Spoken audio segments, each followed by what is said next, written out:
Welcome, listeners. You're listening to Deeds in the Desert, the place where real estate investors tune in for the latest news and available investments at Ignite Funding. If you're on the hunt for a low-effort, passive income stream, then turn up that volume and pull out the hammock as we get ready to feed you your weekly dose of real estate investing insights. Welcome, everybody, to another episode of Deeds in the Desert. My name's Izzy Irizarry. I oversee the marketing here over at Ignite Funding. Today's guest I have here is Misty Bethany, Chief Compliance Officer. Today, we're going to go over everything you need to know about what happens after you invest at Ignite Funding. Specifically, once your investment has been placed, what to expect after that, how to get all those documents in, how to send us your funds, and what happens if you do not get your stuff in time. All right, Misty, let's jump right into this episode of Deeds in the Desert. Looks like we're going to be going over what happens after an investor makes a loan selection. I'm an investor at Ignite Funding. I just called you. You placed me on an investment. What happens now? The fun begins. Everybody's favorite part, paperwork and lots of legal disclosures, right? So you get placed on a loan and you're going to receive 2 emails from us. One is going to be the e-sign documents, and that's about 30 pages. And I'm not going to spend a lot of time talking about what all of those are, but I'll just go through a list real quick. Okay. There's going to be a cover page that's going to have your name, the amount, the loan you're going on. Next is going to be a state required form. That's information sharing form. And there you get to select how and when you want your information shared with other investors on that loan. Can I stop you right there? What do you mean by that? So there are 3 options that an investor has when going on a loan. Okay. One is that they don't want their information shared under any circumstance with the other investors on the loan. Now, I say their information shared. Their name will be listed on the recorded deed. So that at minimum will be shared, but I'm talking about their personal information such as their address, email, phone number, that kind of information. Mm-hmm. So that's one option. Don't share under any circumstance. Another is share with the other investors on the loan if they request it. And then the final option is to share the information, but only if the loan were to go into default. Okay, so basically the investor has those choices every single time they go on an investment. Yep. Next, we're up to page 3 of that 30-page document is an extension of the special power of attorney. Following that is the loan servicing agreement between the investor and Ignite Funding, who is the loan servicer. Then, depending on whether they go on original loan funding or an assignment loan funding, and we'll talk a little bit about that in a minute, will be another state disclosure. It's either going to be Form A or Form C. Following that, another state disclosure. It'll either be Form B or Form D.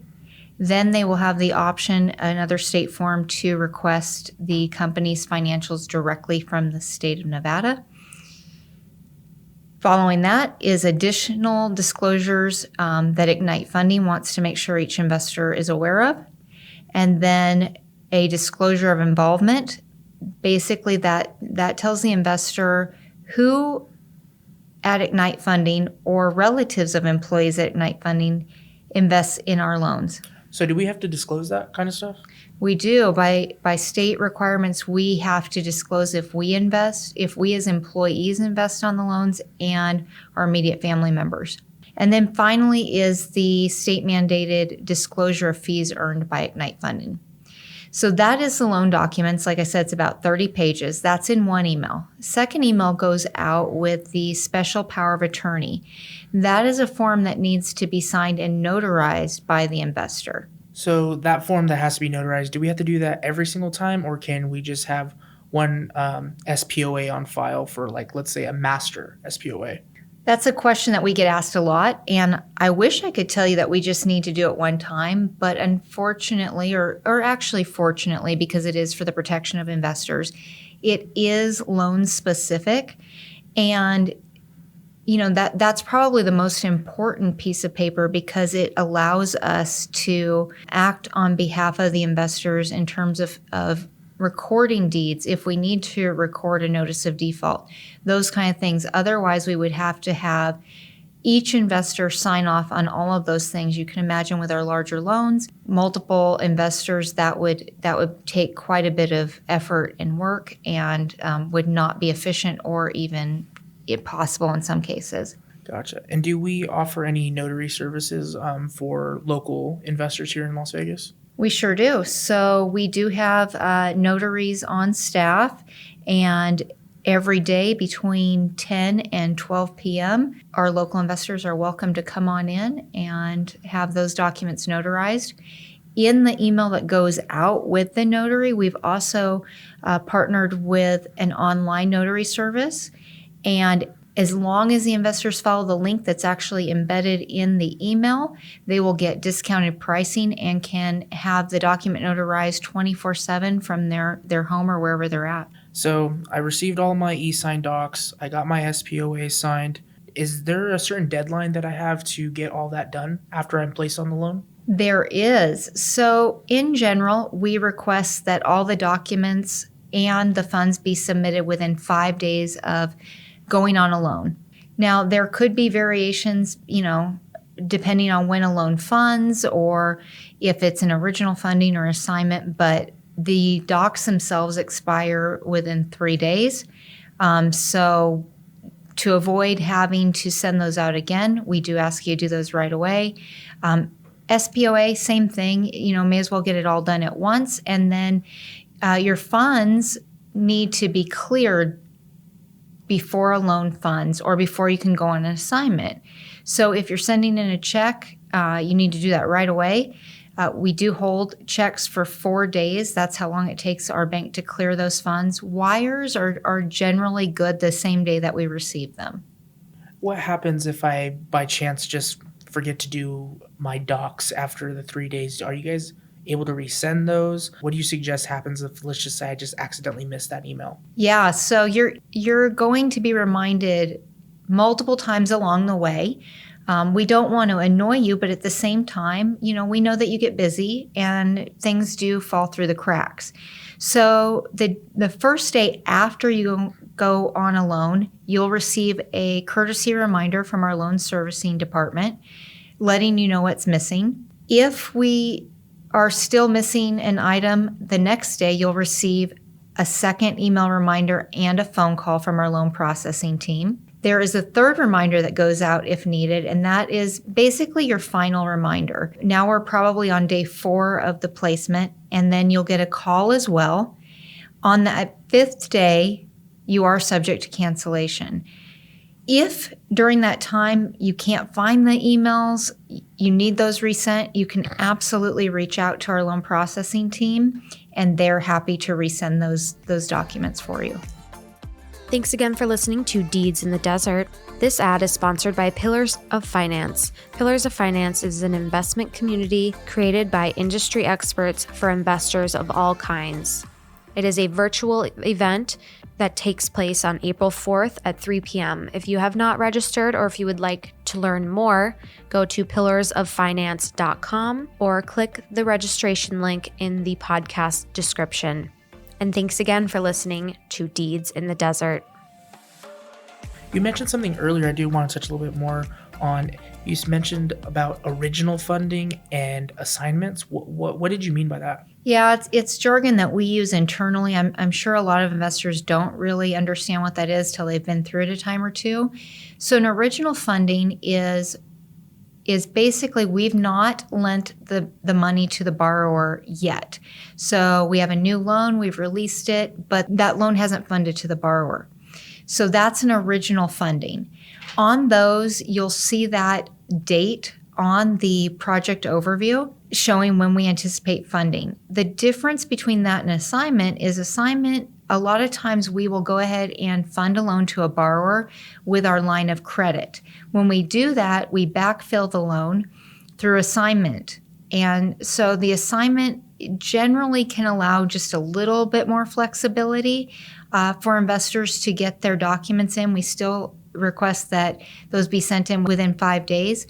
But on original funding, sometimes an investor won't get placed on the loan until a day or two before it funds. And in those cases, there's more of an urgency to get the documents turned around and the funds to us quickly. Is there a reason to wait to be on assignment for a loan? Like, is it better to be on original versus assignment? Is there any benefit to that? No benefit to it. It just depends on the investor's timeline. So, if you're not able to turn docs in a day, like let's say that something's funding in a couple days and you just can't meet that deadline, then you can always ask if it's going to be open for assignment or choose a loan that is already open for assignment. So no, other than just the investor's timeline. One other thing I did want to touch on is, since you had explained the difference pretty well, what's the difference as far as the interest rate, or when does interest start accruing, difference between original and assignment? Yeah, that's a good question. So on original funding, the day that the loan funds is when investors start earning their interest. On an assignment, as soon as we have all of the documents and the funds have been cleared, an investor is assigned onto the loan and they start earning interest the very next day. You brought up funds. When should a client send funds in, and how should they send them in?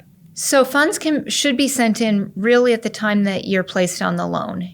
The exception to that could be a wire. If you're going on an original funding that's not funding for, let's say, 2 weeks, a lot of investors do want to keep those funds in their own account until closer to funding. Totally understandable.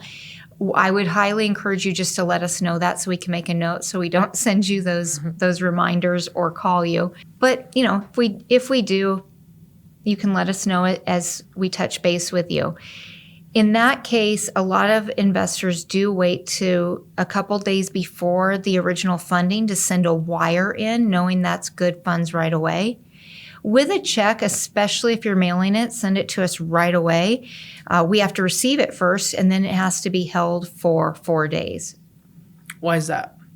That's how long it takes our bank to clear the funds through the investor's bank. What happens if a client misses one of these requirements? If all the reminders have gone out, all of that, we have funded a loan and the investor didn't have something in time. Right, they get canceled off because they weren't able to get all those things in. Yeah, generally what we're able to do is cancel that placement, backfill it with a line of credit, and then the investor can go on the loan as an assignment.